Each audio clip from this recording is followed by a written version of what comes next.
Welcome to Bits in Biology. My name's Liz, and in this video I'm going to play through a solo game of Death Valley, followed by my initial thoughts of the game. Let's go down to the table and see how to play Death Valley.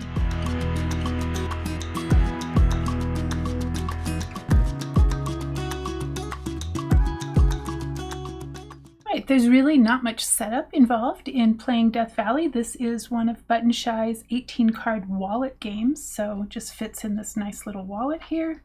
So this card game was inspired by Death Valley National Park, which the introduction in the rulebook says is as dangerous as it is beautiful. And what you are doing here is documenting your trip through Death Valley National Park, keeping track of places you've seen and animals you've seen. So Death Valley is located on the east side of California in the northern Mojave Desert and also borders the Great Basin Desert. It is thought to be the hottest place on Earth during the summer, and though it's been slightly disputed, it is generally accepted that the hottest temperature on Earth, not surface temperature, but air temperature, ambient air temperature, that record was achieved at Furnace Creek in Death Valley on July 10th, 1913, when they recorded a temperature of 134 degrees Fahrenheit, which is 56.7 degrees Celsius.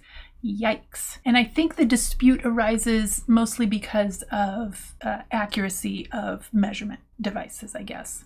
So in these cards, we have a variety of natural features and animals that we could find in Death Valley National Park.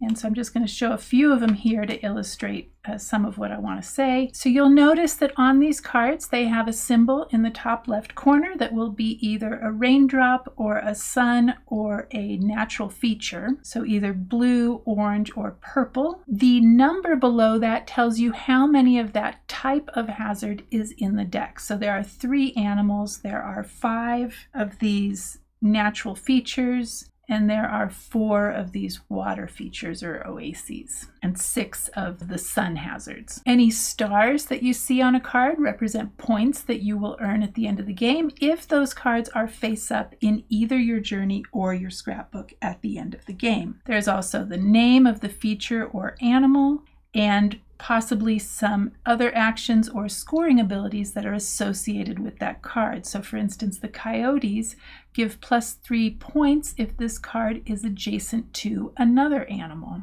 The racetrack playa says after your action, you may swap 2 cards in your journey. And so as you can see with the coyotes, sometimes scoring depends on adjacency. If it is an ongoing ability, it will have this exclamation point inside of a triangle. So for instance, the Devil's Cornfield says after you rest, you may swap the face-up desert card with a card in your journey. So what we'll see is that the desert is going to consist of a draw pile of cards and 1 face-up card. Each card also contains some interesting facts in the bottom right-hand corner, so I'll be taking a look at those as we go through the game. So let's take a look at how we play. All right, so in the solo game, the solo player will have 2 rows of cards. The top row is called the journey and the bottom row is called the scrapbook. In the solo game, the AI will have a single row known as their journey. If we were playing a multiplayer game, each player would have their 2 rows of cards, and then of course there would be no AI. We have up here a draw deck and 1 face-up card next to it. This is known as the desert, and on your turn, you can take one of 2 actions. You can either travel or rest. If you choose to travel, you will choose either card in the desert, either the face-up card or the card off the top of the deck, and add it face-up to your own journey.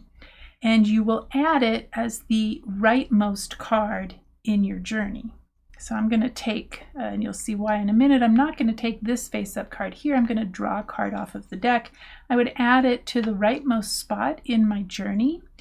And as we'll see in a moment, that's actually bad news. Instead of traveling and drawing a card, you can instead choose to rest. If you choose to rest, you can move any card from your journey down into your scrapbook, and at that point, you can place any number of cards from your journey underneath the card you put in your scrapbook. So I'm just going to put this one back because I'm going to use it in a minute to illustrate something.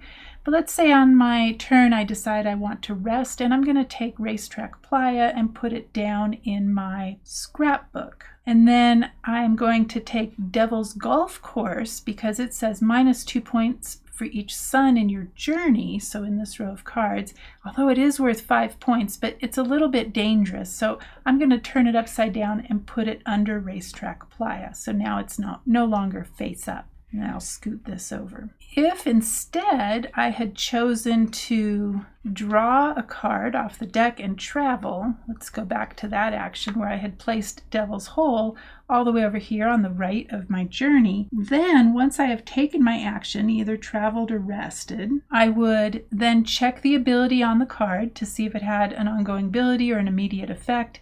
It says +4 points for every 2 cards hidden underneath this card. So no immediate effect. I might want to check my other cards to see if I have any ongoing abilities. Racetrack Playa says after your action, you may swap 2 cards in your journey. So I'm not going to choose to do this at the moment. Devil's Cornfield says after you rest, you may swap the face-up desert card with a card in your journey. So I did not choose to rest. Instead, I choose to travel. So I won't be doing that action. So then once I have checked for any abilities and resolved those abilities, then I'm going to check to see if I bust. If I have 3 cards of the same hazard type in my journey and my scrapbook, so looking at all of those as a whole, then I bust and I'm going to have to clear out my journey. So if I look here, I notice that I have 3 of these purple natural feature hazard symbols. So that's bad news for me. So what I do first is I take the rightmost card of my journey and I'm going to discard it in a personal discard pile. So I don't have that showing here because we're going to run out of room if I do, but I'm just going to put it on the left-hand side of my journey and scrapbook. So I take that rightmost card and flip it face down, put it in my discard pile, and then I'm going to take the remaining cards in my journey and say goodbye to them and shuffle them into the deck. The cards in my scrapbook are safe. They will not be affected when I bust. So it provides you a little bit of incentive to rest and put cards down into your scrapbook. Then I would check to see if there is a face-up card in the desert. There is, but if there were not, I would flip one over so that there's always one face-up card in the desert. And then the end game is triggered when there is only 1 card left in the desert. So either a face-up card or a face-down card, but just 1 card left. And then at that point, each player is going to score their visible cards in their journey and their scrapbook by counting all of the stars and then looking at cards that have a scoring ability. There is a variant called the Backseat Driver variant that you have to use in the solo game. And so what they say here is if you really want to press your luck and give up a little control, so there's a bit of take that in this one, try out this variant. When a player travels, so when you do the travel action in the Backseat Driver variant, you can choose to add the face-up card, so only the face-up card, to your opponent's journey instead of your own journey. And when checking for busting, you don't just check if you bust at the end of your turn, you check if either player busts. So adds a little bit more danger to it. Now keep in mind that with this Backseat Driver variant, you can't add the top card of the draw deck to your opponent's journey. Only the face-up card. And as we'll see, the AI is going to take advantage of that. So the AI has just a couple of decisions to make on their turn. Let me put a journey out here for me. Okay, make sure I'm not breaking any rules here. All right, so the way that the AI decides whether to take the face-up card or the face-down card is that first they're going to see if this card would make me bust. If it would make me bust, they're going to give it to me. In this case, it doesn't. I only have 1 water symbol, and that's a water symbol. Next, they're going to check and see if that symbol makes them bust. It doesn't, because they only have 1 water symbol. But if this card resulted in either me busting or the AI busting, they will take this card, and according to the Backseat Driver variant, they're going to add it to my journey. But it doesn't cost us to bust, so now we go to the next point in their decision tree, and we look and see if the AI already has a card of that hazard type, so in this case water, it already has a water card, so in that case it will not take the face-up desert card. It will instead draw from the draw deck. Now remember, it cannot add this card to my journey, it can only add this card to their journey. So we're going to add it to their journey, and we see that it is a water symbol. It does not cause them to bust, and they ignore all the abilities on the card. When it comes to scoring for the AI, they're going to score their stars just like we do, but when it comes to looking at card effects for scoring, they're just going to look at the plus number. So in this case, this says plus 3 points if this card has adjacent cards on both its left and right. Well, they ignore the if part, and they just get the plus 3 points. So they would get plus 3 points for Natural Bridge Canyon, plus 2 points for the Scorpions, plus 2 points for Artist's Palette, and plus 1 point for Mosaic Canyon. So in this case, if we were scoring right now, the AI would have 3 plus 2 is 5, plus 2 is 7, plus 1 is 8, plus 1 star is 9. They would have 9 points. All right, I think we are ready to get started, so I'm just going to clean this up and shuffle up the deck. All right, here is our desert. And the AI player always goes first in the solo game. All right, so I'm taking a look at Racetrack Playa to see if I want to add that to my journey. Racetrack Playa has an ongoing ability. It says after your action, you may swap 2 cards in your journey, and it has 1 star. Racetrack Playa is pretty cool. I'm going to not take this card. I'm going to take the off the draw deck, but I just want to point out that I recently watched a really cool video that showed up in my, that's not showing up very good on the camera, is it? Hopefully as we go through and add more cards here, the lighting will compensate and not wash this out as much. So I'm just going to bring this up here for you to see. So this is showing you Racetrack Playa. So I recently watched a YouTube video, I'll link to it down below, by the physics girl, where she was interviewing one of the scientists who figured out how it is that these rocks move across the playa and leave these tracks behind them. It's really cool. I'll flash up a picture of what they look like in real life. But it was a mystery for a long time, and it turns out it has everything to do with ice, which you would not think of. It surprised me when I heard about it because you don't associate ice with Death Valley. But I encourage you to take a look at the video. It's really good, and I'll link to it down below. All right, but I am not going to take Racetrack Playa for my journey. Instead, I'm going to draw off the draw deck.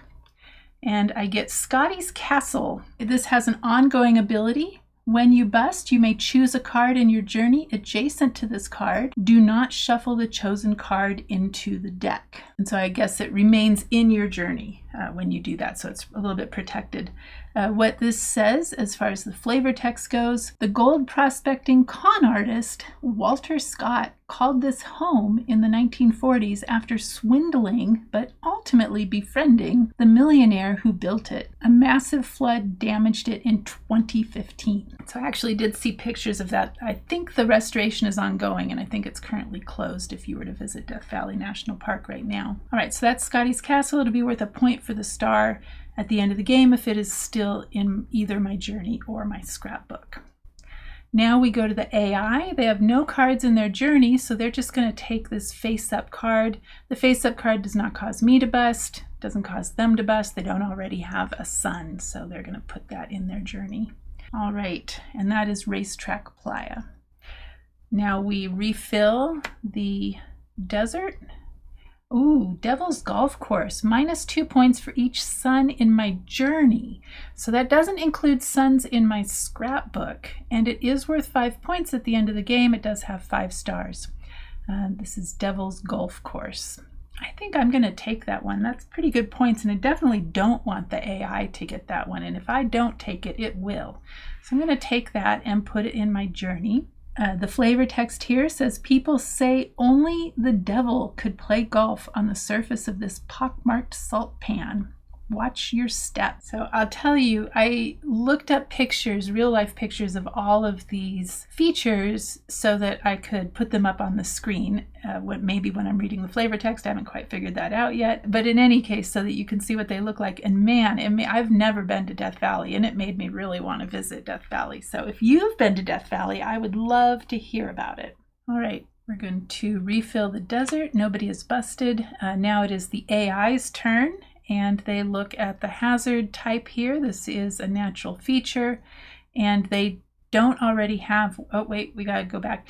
It is a natural feature, and they're gonna look to see if it makes me bust. It does not. It does not make them bust, and they do not already have one, so they will take that and add it to their journey. Refill the desert after we find that nobody has busted.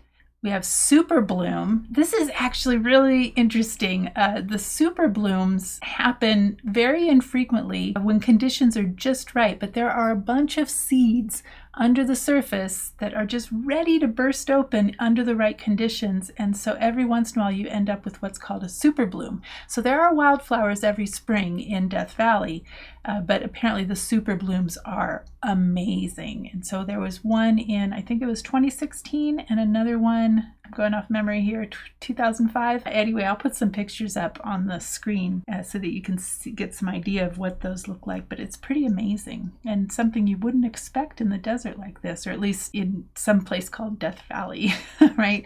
All right, so anyway, the super bloom is +2 points for each water in your journey and scrapbook. I do already have a water. It is a sun, and I get -2 points for each sun in my journey, so I'm going to want to really quickly put this down here in my scrapbook, but I think I am going to take that super bloom.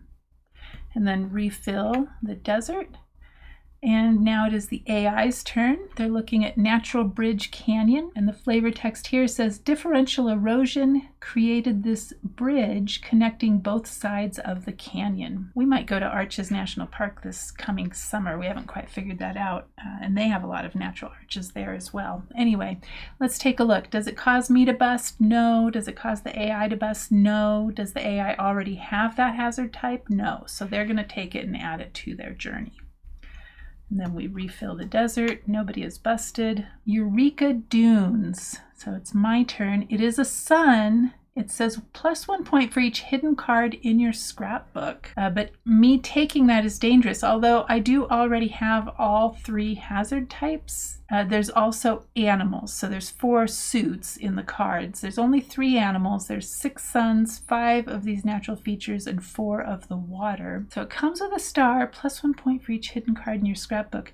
That's tempting, but here's the risk. If I add that to my journey, I now have 2 suns. I don't know what this card is going to be, and if it causes me to bust, then the AI will add that to my journey, and it would cause me to bust. So I'm gonna decide not to take Eureka Dunes at this moment. I don't have any safe cards. I really want to keep Devil's Golf Course. So maybe what I'll do, instead of traveling, I'm just going to take a rest. And I am going to move, let's see, I'm going to move Devil's Golf Course down into my scrapbook. And I don't think, so Scotty's Castle says when you bust, you may choose a card in your journey adjacent to this card. Do not shuffle the chosen card into the deck. So maybe I should have kept Devil's Golf Course up there. Well, we'll keep Super Bloom next to Scotty's Castle. All right, so I have rested. I didn't choose to put any cards underneath of Devil's Golf Course, and I didn't choose to shuffle any cards into the deck. So that's all I chose to do. That was my rest. And now it is the AI's turn. So they look at Eureka Dunes. It does not cause me to bust. It does not cause them to bust. Remember, if it did cause them to bust, it would come down into my journey.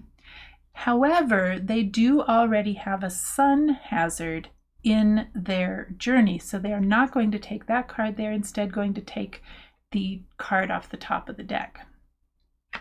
And they get Devil's Cornfield. It has 2 stars on it and gives them a second sun. The flavor text here says these plants are actually arrowweed, an evergreen shrub traditionally used to craft arrows. These are pretty evenly spaced, and that is because these plants are competing, strongly competing for water. And so they put their roots, I mean, I don't actually know much about the arrowweed, but I know this is true for creosote bushes, is they'll put their roots out a certain distance away from the plant that turns out to be relatively similar for all the plants because they're all the same species, and they'll slurp up the water in that radius there. And so if another plant tries to establish itself in that radius where that, in this case, arrowweed, is monopolizing all of that water, then that other plant trying to get established is not going to be able to get established. So they end up that way, evenly spaced, because of their competition for water. All right, so that is Devil's Cornfield. Now it's my turn, and again, I have this Eureka Dunes is a little bit of a scary card for me because it might cause me to bust, and so I am going to take the top card off the deck. I don't want to choose to rest, although I guess I could. Yeah, let's just take off the top of the deck. All right, so I get Artist's Palette. This is a natural feature, so it's my second natural feature. This one says +2 points for each other type of hazard adjacent to this card. So this type of feature doesn't count. Adjacency in this game would be either to the right, to the left, and if it's in my journey, it would also include the card underneath of it, if there is one. If instead it was in my scrapbook, it would include the card above it. It does not include cards within the AI's journey. So Artist's Palette. This says oxidized minerals display a variety of pastel colors on this rock formation. Absolutely beautiful. So now we look and see if anybody's busted. Nobody's busted, and now it is the AI's turn. They're definitely not taking Eureka Dunes because it would cause, oh, wait a minute. So if this card would cause them to bust, they actually take this card and give it to me. This is a defensive move on their part so that then I cannot take this card and add it to their journey. Remember, we're playing the Backseat Driver variant, and so I could choose to add the face-up card to their journey, and I probably should have done that because now they're going to take Eureka Dunes and add it to my journey. So let's remind ourselves of what the ability is. It says +1 point for each hidden card in your scrapbook. All right, so we're going to check to see if anybody's busted. Nobody's busted. We will refresh the desert. We've got a water card up there. I can't use that to make the AI bust. So what I'm going to do is rest. And this is a tough decision. I'm going to move, let's see. I don't want to move Artist's Palette because then this card over here, Devil's Golf Course, won't count as a point because it's the same hazard type. So maybe I'm going to move Super Bloom down here. This says +2 points for each water in your journey and scrapbook. Eureka Dune says +1 point for each hidden card in your scrapbook. Now that doesn't count if it's not face up. I am going to choose to hide this underneath Super Bloom, and I won't get points for it, and its scoring ability won't count, but now I won't have two suns visible. So we'll move over Artist's Palette. All right, so I can only move one card down into my scrapbook when I rest. So that was my turn. Now we go to the AI. Mosaic Canyon says, well, we don't need to look at the ability. It says, marbleized rock and angular fragments create intricate patterns on the canyon walls. The pictures I found of this were quite beautiful. It does have a star on it that's worth a point. So what the AI is going to do is look at my cards, see if it makes me bust. It does not. It also does not make them bust. However, they do have a water hazard in their journey, so they're not going to draw Mosaic Canyon. Instead, they're going to draw off the top of the deck and add this card to their journey. Oh, I almost thought it was a sun. Darn it. It's an animal. It's a snake. It says only a few snake species in Death Valley are venomous. Most are harmless and avoid human trails. All right, so that does not cause them to bust because it's an animal. They did not already have an animal. So now it is my turn. I have two of these features here. So I think what I need to do is move Artist's Palette down into my scrapbook so that it is safe, because this says +2 points for each other type of hazard adjacent to this card. So right now I have a sun adjacent to it, so I'm hoping to get something else over here and then something above it in my journey. All right, and that is my turn. Nobody has busted. So now the AI is going to look. The water still doesn't make either of us bust, but they do still have a water hazard in their journey, so they're going to take the top card off the deck and add it. It gives them another water. Oops, we're running out of room. And let's see, maybe scooch these over just a wee bit. So it did not cause them to bust, but now they have 2 suns and 2 waters. And now it is my turn, and I can make them bust by giving them Mosaic Canyon. So I'm going to take this card. We're doing the Backseat Driver variant, so I'm going to give them Mosaic Canyon, and add it to their journey. And this is going to cause them to bust. So what happens is we take this rightmost card and we put it face down in their discard pile, which you can't see, but is just right over here to the left of their cards.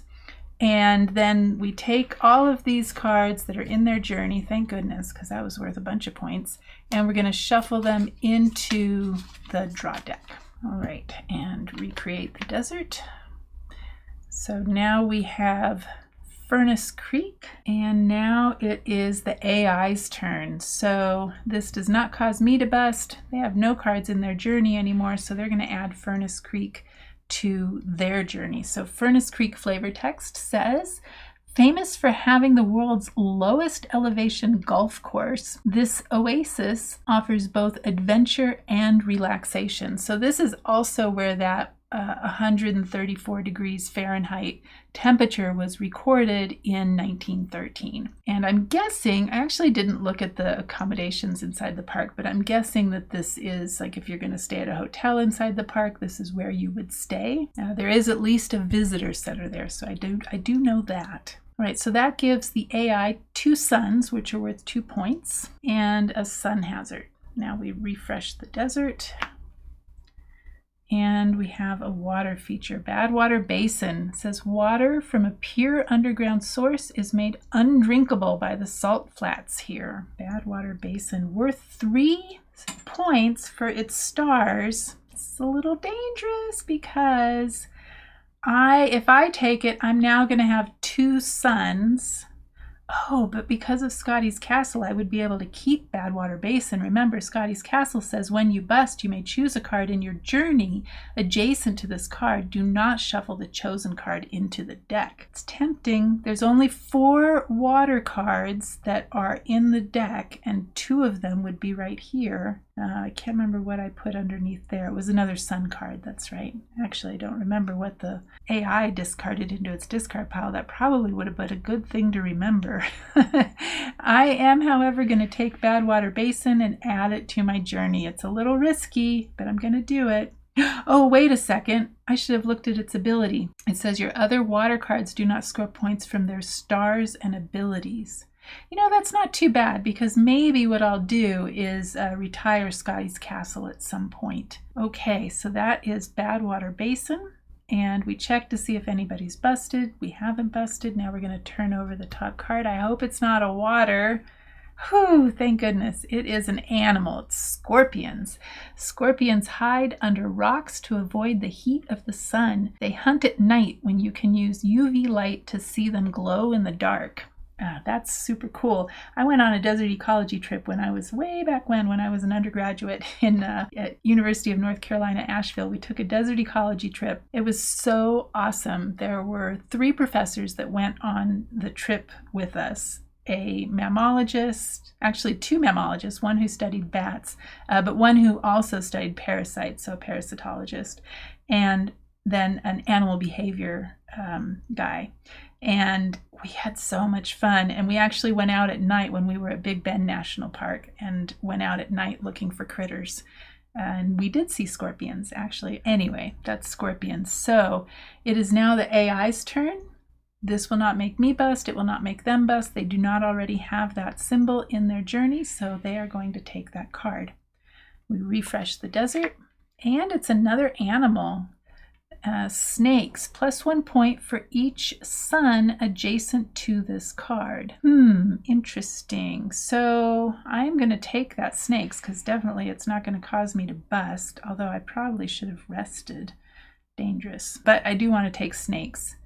And actually, maybe I'll leave snakes, because the AI is not going to take snakes because they already have that, and it won't cause me to bust. So I think what I'm going to do is I'm going to move Badwater Basin down to my scrapbook, and I'm going to take, do I want to take Scotty's castle and hide it? I don't think so. I'm going to leave Scotty's castle there because it might protect a card. Eventually, it's probably going to go away if another water feature gets added, but because I'm close to busting for the water, but not yet. And there's only 4 of them in the deck. So, all right. So now is the AI's turn. This won't cause me to bust. It won't cause them to bust. They do already have that symbol, so they're going to draw off the top of the deck, and they get Devil's Hole. So Devil's Hole says, no one has fully explored the depths of Devil's Hole, not even the pupfish that inhabit the water. So there's a pupfish that lives in Devil's Hole, and it is endangered because this is the only place that it lives. A little tiny pupfish. So it looks pretty cool, actually. I really want to visit Death Valley National Park now after playing this game. This is like a love letter to Death Valley, this game. Anyway, okay, so now we check, nobody's busted, and we don't have to refresh up here, so now it's my turn, and I am going to take snakes, and if it stays here, it will get a point for this sun that is next to it, and then it'll get the points for its 2 stars, assuming I get to keep it. So assuming I don't bust. All right, and we refill the desert. Uh-oh, we're in trouble now. It's the AI's turn, and they got Telescope Peak, which is this natural feature symbol. Telescope Peak says, for the flavor text, Telescope Peak is snow-capped for most of the year, even though it overlooks a landscape that can reach 130 degrees Fahrenheit. So this is actually the picture I show on the screen is going to be one of those pictures that I assume is copyrighted because it comes from a blog, but it looks like a cool blog. I didn't explore it totally, and now I'm totally not remembering the name of it. Anyway, it'll be in the image credits for this image that's up on the screen, and you should check it out because they did a winter hike up Telescope Peak and looks really cool, but it was a beautiful picture on their blog. Okay, so it is the AI's turn. This card causes me to bust, so they are going to take this card and add it to my journey. Now we check to see if anybody's busted, and I have, because I have 1, 2, 3 of that symbol between my journey and my scrapbook. So now I can employ Scotty's Castle. It says, when you bust, you may choose a card in your journey adjacent to this card. Do not shuffle the chosen card into the deck. So Telescope Peak, as the rightmost card, will get discarded into my personal discard pile, which is just off screen over here. I'm going to keep snakes because of Scotty's Castle, but Scotty's Castle now gets shuffled. That's one-time use. Now gets shuffled back into the deck. Okay, we have, how many cards do we have left? 6, 7 cards left in the deck. All right, we move snakes over, which is now no longer adjacent to a sun, so that's not great. All right, turn this over. It is now our turn. We have Natural Bridge Canyon again, so remember we had to shuffle that into the deck before. So it's my turn, and I get to decide. It says plus 3 points of this card has adjacent cards on both its left and right. However, Badwater Basin, which is worth 3 points, says your other water cards do not score points from their stars and abilities. So I would not be able to score that one if Badwater Basin is still face up. It's in my scrapbook, so there's no way to turn it face down now. So I don't want to take any more water cards that score points. So I'm going to draw off the top of the deck and hope that it is not a natural feature. Oh, good. It's a sun, and it's next to snakes. That's pretty good. Devil's Cornfield says, after you rest, you may swap the face-up desert card with a card in your journey. That's interesting. Okay, so that does not cause me to bust. And now we go to the AI. The Natural Bridge Canyon does not cause me to bust, does not cause them to bust. They also do not yet have this symbol in their journey, so they are going to take that card. It would be worth 3 points to them at the end of the game because it says plus 3 points if this card has adjacent cards on both its left and right. Well, they ignore the if part, and they just get that 3 points. All right, nobody has busted, so we refresh the desert. And now we have Dante's View, which, oh no. Okay, so I should rest because they're going to take, or I could put Dante's View in their journey. Yeah, maybe I'll do that. Dante's View says plus 1 points for each visible card in your scrapbook. Oh, so right now that's worth 4 points. Interesting. So let me think about this. The AI will not take this if, oh, but there's no way I can turn one of these face down. So yeah, the AI will take it and cause me to bust. So what should I do? It's going to take it no matter what. So I should protect a card up here. I guess I will protect my, oh, what do I want to protect? Snakes, which is where it's 2 points for the stars plus 1 point for each sun adjacent to this card, but it's going to come over here next to the water, which is not great. But it will get discarded if I put this Devil's Cornfield down here in my scrapbook. So I like this. After you rest, you may swap the face-up desert card with a card in your journey. No, I definitely don't want to do that because then I would bust. Okay, but I am going to take Devil's Cornfield and add it to my scrapbook. And that is my turn. Nobody has busted, and now it goes to the AI. Well, Dante's View, let's see what the flavor text says. Dante's View overlooks Badwater Basin, which is the lowest point in North America, which is pretty interesting because Badwater Basin, which is the lowest point in North America, it is very close to the highest point in the contiguous United States anyway, the lower 48, and that is Mount Whitney. So Mount Whitney has an elevation of 14,505 feet. That's 4,421 meters. And Badwater Basin is 282 feet or 86 meters below sea level. So I think it's pretty interesting that it is the lowest point right near the highest point, at least in the lower 48. And that actually explains some of the weather, the dry weather in Death Valley, and that is that it sits in a basin that is surrounded by mountain ranges. And so as the clouds come from the west off the ocean, they're full of water, and as they go up that western slope, they drop their water, the water condenses, and they drop the water, and then when they get over the other side and they end up in Death Valley, they don't have any more moisture, so no rain. All right, anyway, back to the AI. They're going to take Dante's View and they're going to add it to my journey, which is going to cause me to bust because now I have 3 of that symbol in my journey and scrapbook. So this Dante's View gets discarded in my personal discard pile, and Snakes gets shuffled back into the deck. So now we have 5 cards left in the deck. We're going to refresh the desert, and we get Coyotes. Ooh, I like that one. What does it say? Plus 3 points if this card is adjacent to an animal. Otherwise, it's just worth 1 point. Well, I think Snakes got put in my personal discard pile, and there's only 3 animals, so I don't know that I want Coyotes. It's only worth, I wish it was near Artist Palette, because this one gives me points for other types of hazards. Okay, we're going to take off the top of the deck, and we get Racetrack Playa. So this says, after your action, you may swap 2 cards in your journey. However, it's going to cause me to bust because I have 2 suns in my scrapbook. And in fact, the only things that won't cause me to bust are animals and water. So this is going to get discarded because it's the furthest right card, and then there's no cards to shuffle back into the deck. All right, it is the AI's turn. It is not going to give me that card because it won't cause me to bust. It does not cause them to bust, but they do already have that symbol. So they're going to draw off the top of the deck, and they get Scotty's Castle. And so they add that to their journey. Does not cause them to bust, so they're still fine. So now it comes to me. Well, maybe I will take Coyotes because at least I know it won't cause me to bust, and it will at least give me a point. So I'm going to take Coyotes and add it to my journey. We refresh the desert. Oh, there is Snakes, and the AI is not going to take it. Anyway, so it does not cause me to bust, it doesn't cause them to bust, and they already have that symbol. So they're going to take this, but it's going to trigger the end of the game. That's a bummer. I'll tell you why in a minute. They're going to take this card off the top of the deck and add it to their journey, which does not cause them to bust, unfortunately. So they will be able to score the points from it.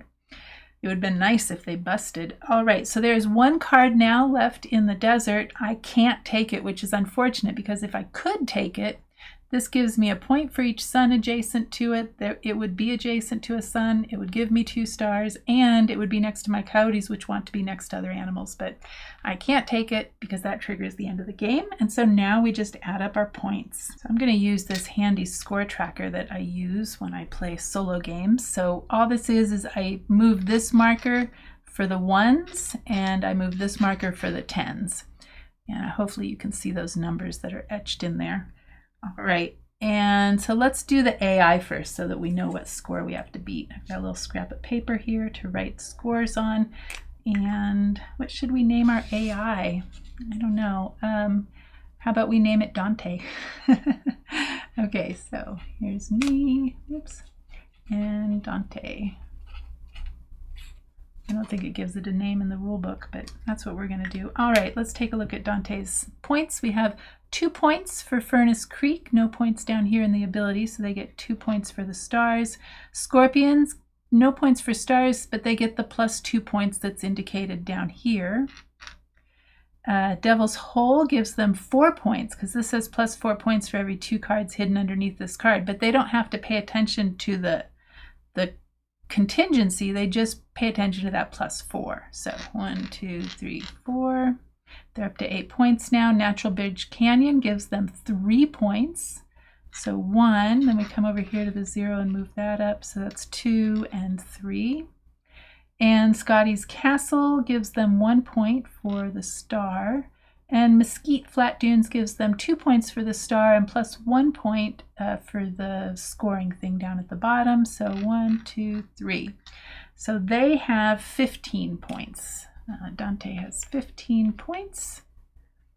And now to me, so clear that. I have my coyotes only give me 1 point for the star because they're not near any other animals.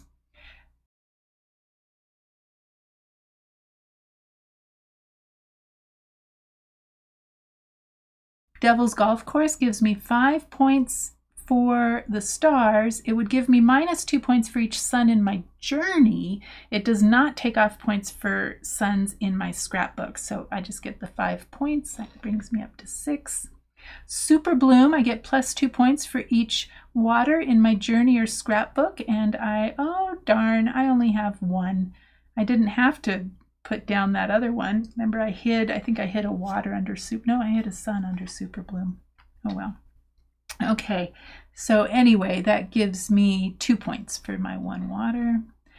Artist Palette, I get +2 points for each other type of hazard adjacent to this card. There's a sun on the left and a water on the right, so that gives me 4 points. 1, 2, 3, 4. We move this up 1. Badwater Basin gives me 3 points for the stars. And then, no, this is good. It says your other water cards do not score points from their stars and abilities, but I don't have any other water cards, so we're good. Devil's Cornfield gives me 2 points for the stars, and that's it. Oh, I forgot about the after you rest, you may swap ability. All right, so I got 17. I beat Dante by 2 points. Okay, so I've only played this. I've played it solo now. Let's see, we were at our son's chess tournament on Saturday, and this was one of the games that I brought, and I played it 2.5 times. I had to cut short my last game because we were going to the awards ceremony. And I have to say, they know how to do an awards ceremony. It was snappy. It was over in like 10 minutes. It was awesome. Those of you with kids know what I'm talking about. Anyway, so I don't feel like I can give it a full review because I've only played it a few times. We did not play it multiplayer, so I've not played it multiplayer yet. And so I'll just give my initial thoughts. I like it. I really loved looking up all the pictures for this game. That was really fun. And now I really want to visit Death Valley National Park, so perhaps we'll do that someday. I think it's fun. I like the solo game. It's a relaxing solo game. The rules are very easy. It's easy to keep track of what the AI does, so that's great. The cards are beautiful. The card quality, of course, is great. If you have any Button Shy games, you know that. You could, of course, if you didn't want to order it straight from Button Shy, you can get on Print and Play Arcade and download a print and play copy and assemble that yourself. By the way, this is not sponsored. They didn't send me this or anything. I bought this with my own money. I think I backed it on Kickstarter when they came out with this most recent expansion. So I actually did get both expansions. So perhaps I will. I haven't played them yet. As you can tell, this one's still in its little shrink thing, but this is the other expansion here. I've not played these. I'll probably do videos for them. Anyway, so far I like this. I haven't given any thought to what I would rate it. Maybe a 7.5, which is a good rating for a simple card game like this, actually. You know, it's never going to be a 9 or a 10, probably. I only have two card games that have risen up that high, and that is Lost Cities, which is one of our very favorite 2-player games, and Ohanami, which I really love. But that one's fallen down to a 9.5. Anyway, back to Death Valley.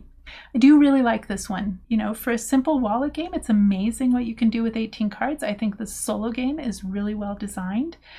I don't know that I would like to play the Backseat Driver variant in a 2-player game because I'm not a big fan of people messing with my stuff, which is what that allows you to do.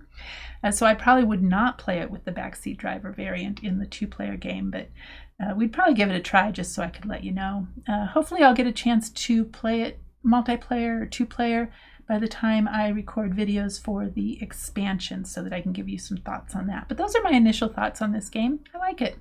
It's pretty good. Pictures are beautiful. Card quality is great. The game is fun, relaxing, cute little puzzle.